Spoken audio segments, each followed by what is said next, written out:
پھر کہتے ہیں کہ یہ سن کر آپ نے فرمایا بطول اسے کہا جاتا ہے کہ جو قضائے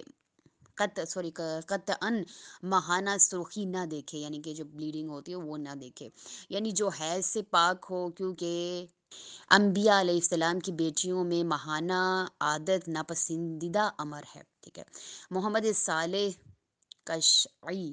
نے المناقب میں رسول خدا سے روایت کی ہے کہ آپ نے فرمایا کہ فاطمہ کو بطول اس لیے کہا جاتا ہے کہ وہ عورتوں کی اس عادت سے جو وہ ہر ماہ دیکھتی ہیں ان سے وہ پاک ہیں۔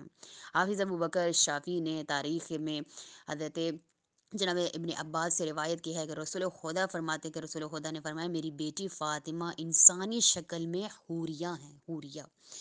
انہوں نے ہرگز خون نہیں دیکھا۔ ابن عساکر تاریخ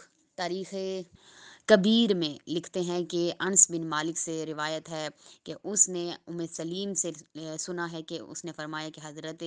فاطمہ نے نہ خون حیض دیکھا اور نہ نفاس دیکھا۔ حافظ سیوطی نے خصائص فاطمہ میں لکھا ہے کہ آپ فرماتے ہیں کہ وہ ماہانہ نسوانی عادت سے پاک تھیں۔